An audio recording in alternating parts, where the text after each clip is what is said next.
They didn't even bother to invite me. I found out about the family reunion through a photo my cousin accidentally posted. Everyone was there, laughing, drinking, holding up signs that said, "Forever family." Except me. 10 years. 10 years of silence, and when I finally built a life worth sharing, they erased me like I never existed. Don't forget to like, share, and subscribe, because what Luna does next will leave you speechless. I stood there frozen, holding my phone in one hand and my car keys in the other. I wasn't angry, not yet. Just numb. You see, they always treated me like the outsider. I wasn't the smart one, not the pretty one, not the chosen one. I was the one who had to borrow secondhand clothes, the one who worked night shifts while my siblings traveled and partied on Dad's card. And when I left home 10 years ago after a fight that no one remembers now, they let me go like I was never a part of them.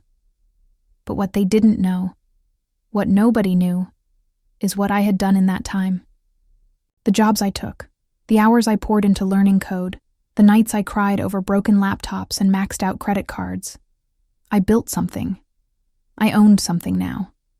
And while they popped champagne and rented cabins, I stood on the balcony of a house that I designed, I paid for, and no one knew existed. I wasn't going to crash their little party. No. That's not how I work anymore.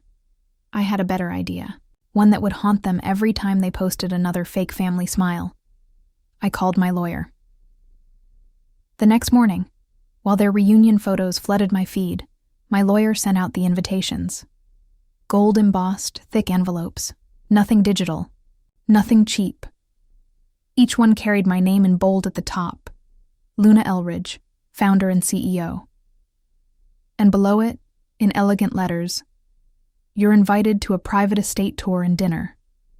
No explanation, no context, just a GPS location and a time. Within hours, my phone lit up. "Luna, is this from you? Is this a joke? Wait, are you in town?" I didn't reply to a single one. The silence they gave me for 10 years? I returned it, perfectly wrapped in gold foil. That evening, one by one, they arrived and stopped. Right at the gate. It wasn't a house. It was a mansion. The kind you see in real estate videos with cinematic music and drone shots. Tall glass, walls, glowing pathways, 2 luxury cars out front that weren't even mine. They were rentals I ordered just to make a point. I watched from the upstairs window, sipping wine. My mother clutched her pearls. My brother whispered, "No way, this is hers." My cousin pulled out her phone, already filming, like it was some celebrity estate. But the best part? The moment the gates opened, and they stepped inside, they saw the family portrait hanging. In the main hallway, me, alone, with the words underneath, "I built the life you told me I'd never have." My father froze, and then he laughed. "You expect us to believe you live here?" I walked downstairs slowly, heels echoing on the marble floor. "No," I said. "I expect you to leave if you don't believe it." They weren't smiling anymore. There was a long, uncomfortable silence after I said it. You could hear the tension in the air, thicker than the silence I had sat through for years while they ignored my calls, skipped my birthdays, and spread rumors about how I'd never amount to anything. My father looked around the foyer with narrowed eyes, his pride cracking, trying to convince himself this was all a setup. My brother Marcus, who once told me I'd be lucky to afford a 1-bedroom apartment, just stood there with his mouth slightly open, staring at the grand staircase like it had personally insulted him. "I'm sorry, Luna," my mother finally said, her voice too sweet to be sincere. "We were just surprised. We had no idea you were doing, well, that fake tone." That same voice she used when I was 10 and asked her if she was proud of me for winning the school science fair. Back when she said, Well, it's not like you cured cancer, dear. I smiled, calm. That's because you never asked. They followed me inside like strangers walking into a museum they didn't understand. Every room was another punch to their egos. Custom artwork, floor to ceiling, windows with ocean views, a kitchen designed by someone who clearly never expected to cook. Everything screamed money, but not the loud, tacky kind. The quiet, intimidating kind. The kind you can't fake. Dinner was served at a long table under a chandelier that cost more than my cousin's entire wedding. I didn't hire staff.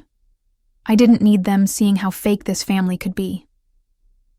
I cooked everything myself the night before. My way of saying, yes, I can do this too. As we ate, they pretended to be polite, tossing out questions laced with passive aggression. So what exactly do you do, Luna? Oh, you must have had help with all this, right? This can't all be yours. I didn't answer right away. I let them sit in their assumptions, stew in their jealousy. Then I calmly placed my napkin down and said, I started a tech company 7 years ago. We just passed a $70 million valuation last quarter. I own 82% of it. My aunt dropped her fork. My brother actually choked on his drink. My father didn't blink. He just stared at me. That same condescending look on his face. The one he wore when he once said, You'll always need a man to take care of you. He cleared his throat. So, what do you want from us now, Luna? Is this some kind of revenge dinner? I leaned in slowly, locking eyes with him. I don't want anything from you. That's the point. You weren't invited here to be forgiven. You were invited here to witness. The entire room fell silent. Even the sound of the waves outside suddenly felt louder. I built all of this while you laughed at me, I continued, while you posted family pictures without me, while you made sure I felt like nothing. And still, I rose. I didn't just succeed. I thrived. Quietly. Alone. There was a visible shift. Their faces tightened. Their pride began to crack. Some tried to look impressed. Others tried to act like it didn't matter. But I saw it. The panic in their eyes. Because they realized something they never wanted to admit. I didn't need them.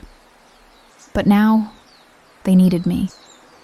My cousin Julia, who once said I was too weird to ever make it, leaned in with a nervous laugh. So, we should catch up more often, like old times. I tilted my head, calm as ever. I don't remember the old times being worth repeating. And then, like clockwork, the doorbell rang. I stood up, walked to the front and opened the door. It was a reporter, smiling, camera ready. Miss Elridge, we're here for the exclusive on your comeback story. Are you ready? I turned, looked at my family, their jaws nearly on the floor. I smiled. Yes, I'm very ready. The camera crew filed in, professional and polished, their presence cutting through the tension like a blade. My family scrambled to sit up straighter, fix their expressions, and pretend they hadn't just spent the last hour questioning how I could have possibly ended up successful without their help. The lead reporter, a woman named Celeste, was sharp and intuitive, the kind of journalist who could sense drama before it unfolded. She glanced around, immediately noting the uncomfortable family dynamic like a bloodhound picking up a scent. Quite the gathering. She whispered to me with a smirk as her cameraman adjusted the lighting. Want them in the background or out of frame? I didn't hesitate. In the background. Definitely. She nodded. Perfect. I returned to my seat at the head of the table, my family still trying to play it cool, pretending they were always this supportive. My brother even attempted a smile, though it twitched at the corners like he was in physical pain. The interview started gently enough. Questions about my company, the struggles I faced, the obstacles I overcame. I kept my answers poised, professional, But every so often, I would glance at my father, or my mother, or my brother, letting my words slice deeper. I guess what kept me going, I said at one point, was the silence. All those years of not hearing from people who were supposed to be there. It taught me how to become my own support system. Celeste nodded, scribbling notes. Powerful. Do you think that experience shaped who you are today? I looked directly at my mother. Yes, I said calmly. It taught me that some people only come around when they think you're useful. There was a beat of silence. I watched my father shift in his chair and my cousin sip her wine too quickly, coughing quietly. The interview wrapped after about 30 minutes. Celeste thanked me, complimented the house, and promised the feature would air the following Sunday night in prime time. As the crew packed up and left, I could feel my family's energy shift entirely. This wasn't just a house anymore, it was proof. Proof that everything they thought about me was wrong, that all their dismissals, all the insults whispered. Behind my back, all the family events I was left out of, had only made me stronger. You planned this, didn't you? My brother finally asked, breaking the silence. I looked at him with a smile that didn't reach my eyes. Of course I did. My aunt stood abruptly, muttering something about having to get home before it got dark. My cousin followed. My mother tried to make small talk, complimenting my rug of all things, and my father just sat there, unmoving. When they finally left, one by one, I closed the door behind them and exhaled deeply. And for the first time, in years, it didn't feel like I was mourning the family I never really had. It felt like I was finally free of them. And the best part? They had no idea that this was only the beginning, because what I was about to do next would make this dinner feel like a whisper compared to the roar I was preparing to unleash. The following Sunday night, I sat alone on my velvet couch, a glass of red wine in hand, watching the screen flicker to life. My interview was the feature story. The camera framed me perfectly. Confident, composed, unapologetic. The backdrop of the grand dinner, my polished answers, and the very intentional glances at my family members told a story louder than my words. And the world listened. My phone buzzed nonstop. Emails, DMs, calls from business partners and strangers, alike. Former classmates, forgotten cousins, and ex-coworkers all suddenly remembered me. So proud of you. You're such an inspiration. Always knew you'd make it. But the messages I cared about were the ones that didn't come. Not a word from my father, my mother, or my brother. The silence said everything. But the fallout? That came fast.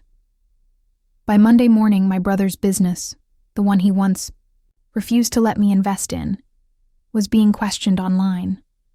People dug into old records, stories started surfacing, and his name was no longer trending for the reasons he wanted. My father, a retired professor still holding court in academic circles, found his inbox flooded with backlash. How could someone who teaches ethics abandon his own child for years? My mother? She showed up at my gate 2 days later. She didn't knock. She stood there for almost 30 minutes, hoping someone would let her in. I watched from the upstairs, window unmoved. Eventually, she left. And me, I kept building. I launched a foundation in my name, one that would help young women from dysfunctional families break out and build independent lives. The tagline was simple. Success isn't handed. Down, it's claimed. My story went viral. Not just the interview, but the dinner. Viewers could see the subtle glances, the cold body language, the bitter smiles from across the table. People knew the truth even without it being spoken outright. And as I stood on stage at an awards gala 6 months later, holding a plaque that read Innovator of the Year, I finally allowed myself to look back, not with sadness, not with anger, but with clarity. That awkward dinner, it wasn't a reunion, it was a reckoning. They came for a seat at the table. but the table was mine now, and I didn't set a place for them.